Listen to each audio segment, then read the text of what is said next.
everyone, thanks so much for joining me. In this video, we're going to cover wall squat. I'm going to be using a big fitness ball, a long foam roller, a mini ball, and a yoga block. And I'll describe all those things, how we'll be using them. I'll definitely be using a wall. This position really teaches us a ton about how to organize in other yoga poses, being chair pose, downward facing dog. It really helps us clue in to, are we partnering muscles together, how to access them, and then how to utilize all that information on the mat. Okay, so I'm going to head on back here. First with the big ball and the yoga block. Okay, so you want to make sure, number one, when you're doing this, that you're not sliding forward. Okay, so you want to be on a surface that, or in shoes or whatever, that don't feel like they're slipping. Hopefully you can, I don't know if my feet are going to be in view. Let's see here. Okay, so, and then the block is for in between the thighs, and you want to position it in such a way that you feel like it's the right thickness. So this might feel like it's too thick, okay, or this might feel like it's too thin, but you want to line up center hips, center knees, center ankles, so that you can put equal distribution of weight across your feet and really pull energy up in this seamless way. Most people start out, at least, with their squat being all about their thighs, and it really is a partnership between the thighs and the glutes. So you want seamless channels, okay, coming up the body where you can feel really everything. You're going to feel your legs, your glutes, your abs, your sides, your back muscles, okay, a lifted chest. So the ball, and we'll do the same thing with the foam roller, is here to motivate us, okay, and also to clue us in to our alignment in the spine. So I'm going to place the block in between my thighs, and I change my mind all the time as far as the thickness that I prefer, okay, and then I'm just kind of going to get into this and test how does it feel for the ankles, knees, hips, okay, just kind of going up and down a little bit, again, making sure that you don't feel like you're slipping. I don't typically slip on any particular surface. Often I'm doing this in my studio that has doesn't have carpet, but I really am sending pressure down to pull up. So I'm referencing the ground to pull and engage upward.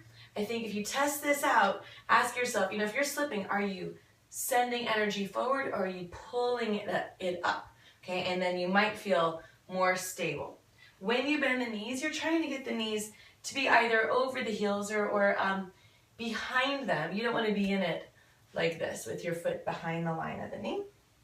Okay, so here now, once you feel like you're in it, you're stable, you're not going to fatigue too quickly, okay, you want to really notice what's occurring with the pelvis. Okay, if you're in any sort of tucked position with the pelvis, it's going to be all thigh, which is absolutely not the target. So usually, and you can kind of rest in this, but once I get somebody in it, I tell them to send their tailbone or send their butt back to the wall. Push, okay, your back into the ball or the foam roller here, and head of the arm bones back. In your shoes, or if you're not in your have shoes on, lift your toes. And then root across the heels, root across the balls of the feet until you feel your glutes engage, partnering with the thighs. And then you've got this block as a reference to connect with the inner thighs.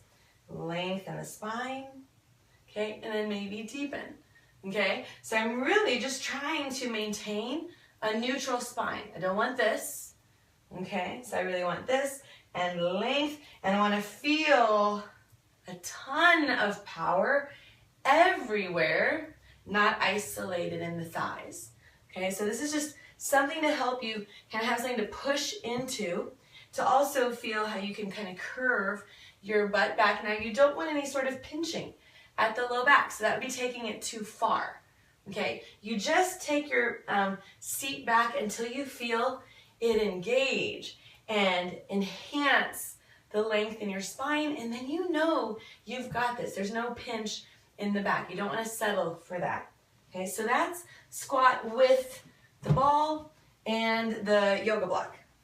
Okay, you could use the yoga block or a mini ball interchangeably. You just want to make sure that however you're using it, it's supporting seamless channels. Okay, so many of us, we have biases where we turn a foot out, in, and it messes with the line. Or our knees veer in or away from each other when we're going into a squat, right? And this totally interrupts things and makes it painful. Or we go into it, like I said, we're going into it like this, okay? Completely makes it all thigh work and collapses the spine. Everything we do, we want it to support excellent posture. So we want to build muscle organization and memory, okay? Body organization, memory here within the body that supports and enhances our posture.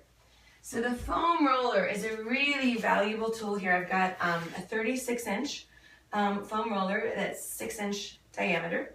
Okay, and I use this in many different ways for teaching about postural alignment.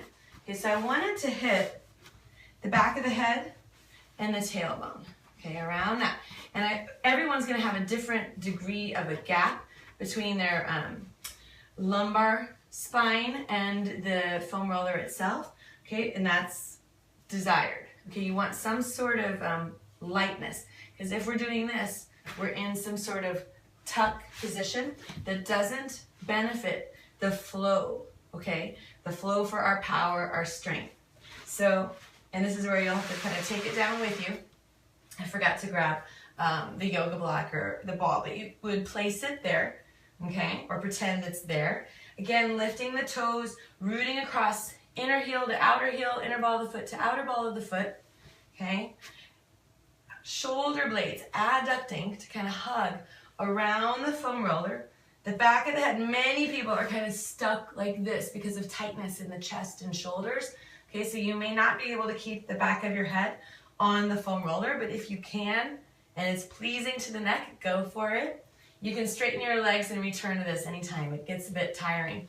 Anyway, so we're rooting across the feet. We want to have seamless channels. So we want to feel that there's no interruption at the ankles, the knees, the hips. The thighs have absolutely clicked on, but so have the glutes, so have the abs, okay, lengthening, feeling all this engagement with this adduction of the shoulder blades, and yet partnered, okay, with all this other work, you can really feel, or hopefully eventually feel all this connection, okay, all the way. And then the neck, hopefully, feels free. The low back feels free. And around the shoulder blades, these kind of very common triggers.